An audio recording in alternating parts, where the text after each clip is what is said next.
అందరికీ నమస్కారం అండి. నేను మీ గంటి ఉష. నా మిత్రులకి, శ్రేయోభిలాషులకి, సబ్స్క్రైబర్స్కి అందరికీ కూడా నా కృతజ్ఞతాభివందనాలు.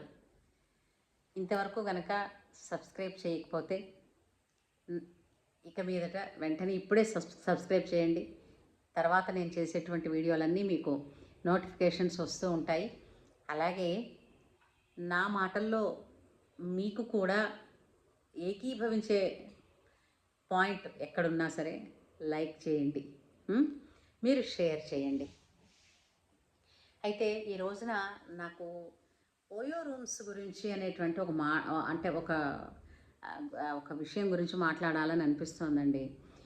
ఇంతకు మునుపు మనకు ఓయో రూమ్స్ లేవు. ఈ మధ్యన వచ్చిన ఈ ఓయో రూమ్స్ ప్రతి చోట వింటున్నాం.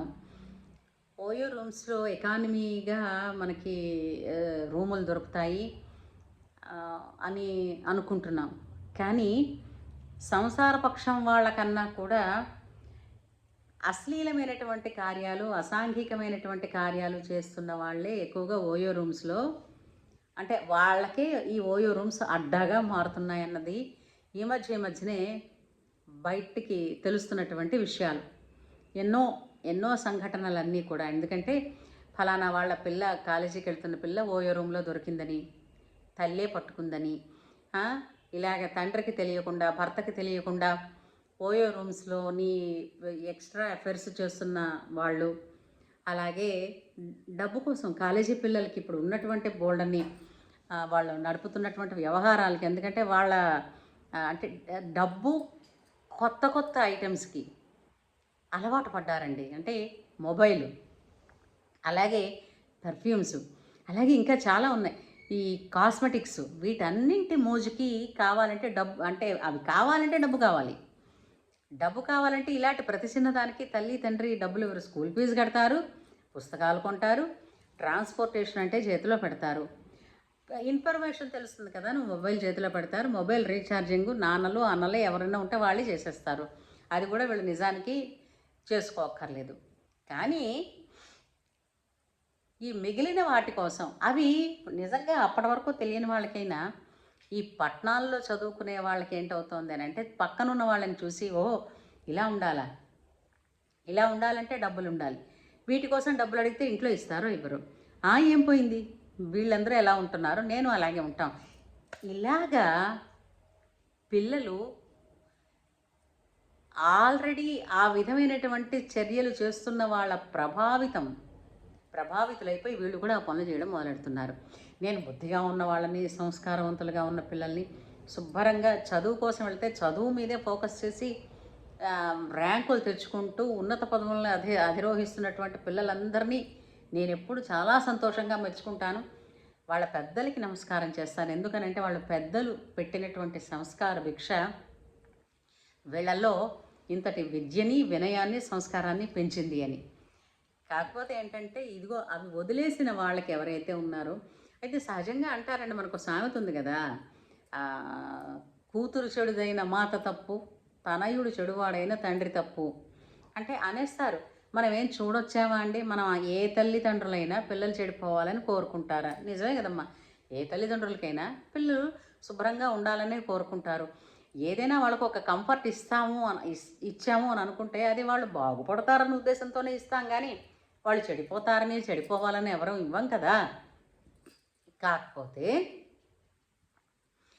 పిల్లల చేతుల్లో అగ్గిపెట్టు పెడితే మనం ఎంత భయపడతాం, ఏమో ఎక్కడ పెట్టుకుంటాడు అని.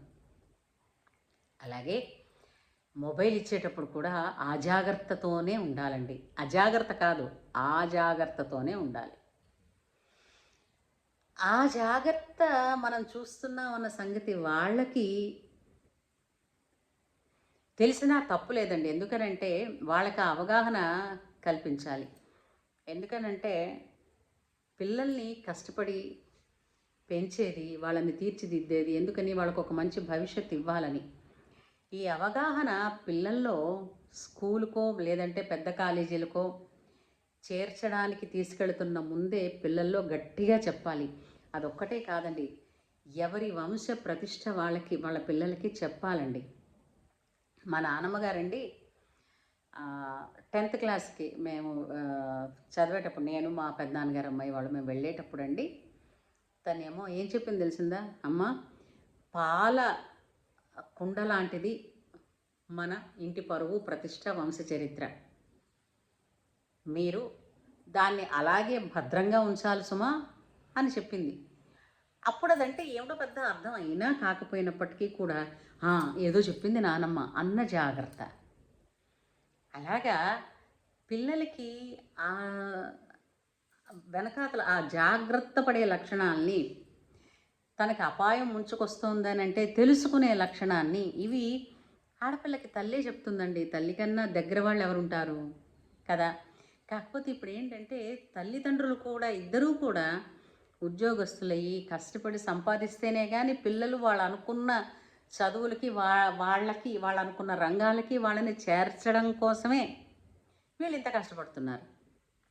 అయినప్పటికీ కూడా ఉన్న సమయంలోనే కొద్ది సమయం పిల్లల కోసం కేటాయించి పిల్లలతో పర్సనల్గా మాట్లాడి పర్సనల్ బాండింగ్ని డెవలప్ చేసుకుంటూ ఉంటే మీ పిల్లలు ఎంత దూరంలో ఉన్నా మీ మనస్సుకి కట్టుబడే ఉంటారు వాళ్ళు. ఈ ఓయో రూములలో జరుగుతున్నది ఏంటంటే చాలామందిని ఇగో నేను చూస్తున్నాను. ఆ ఆడపిల్లలు వాళ్ళ అవసరాల కోసం ఎంతో మందితోటి ఆ ఓయో రూమ్స్లోకి వెళ్ళడం, డబ్బులు సంపాదించుకుని వచ్చేస్తున్నారు. దీనివల్ల ఏంటంటే 1 పరువు పోయింది తెలిస్తే, 2 ఆరోగ్యం పోయింది, 3 కెరీర్ పోయింది, 4 ఇంక జీవితం మీద ఏముందండి. ఇప్పుడు ఆ స్వచ్ఛత, ఆ పవిత్రత అన్నది పిల్లలు కోల్పోతారుగా. కాబట్టి అయితే ఓయో రూమ్స్ వాళ్ళు ఎందుకు అబ్జెక్ట్ చేయొచ్చు కదా అని అంటాం. వచ్చిన పిల్లలు కాలేజీ పిల్లలు కదా, వాళ్ళు మీరు ఎందుకు వచ్చారని వాళ్ళు అబ్జెక్ట్ చేయొచ్చు కదా. అంటే ఇప్పుడు వాళ్ళే అడిగారు అనుకోండి, మనమే అంటాం, పిల్లలు ఏమంటారు, నీకెందుకు, నీ దగ్గర రూమ్ ఉందా, మేము డబ్బులు ఇస్తాం, నువ్వు రూమ్ ఇయ్యి, ఇదే కదా అంటారు. సో వాళ్ళ చేతి ఈ మాటలు పడిపించుకోవడం ఎందుకని ఆ యజమానులు వాళ్ళు అడగరు. వాళ్ళకి వీటితో సంబంధం లేదు. వాళ్ళకి వాళ్ళ వ్యాపారం జరిగిందా లేదా. మన పిల్లల్ని మనం జాగ్రత్త పరుచుకోవాలి కానీ వ్యాపారం చేస్తున్న వాడిది తప్పు అని అనడం సరికాదు కదా. ఎందుకంటే ఒక్కటి మాత్రం నిజం, ఒక కంఫర్ట్ ఉంది అని అంటే దాని చుట్టుపక్కల కొన్ని ఆపదలు ఎప్పుడూ ఉంటాయి. మనం కంఫర్ట్ మీదే ఫోకస్ చేయడం కాకుండా ఆపదలను దృష్టిలో పెట్టుకుని మరి ఆ కంఫర్ట్ని ఎంతవరకు ఉపయోగించుకోవాలన్న విచక్షణ మాత్రం మన చేతిలోనే ఉంది. ఏమంటారు? మీరు నాతో ఏకీభవిస్తే ఒక లైక్ కొట్టండి, ఒక మంచి కామెంట్ పెట్టండి. ఉంటాను.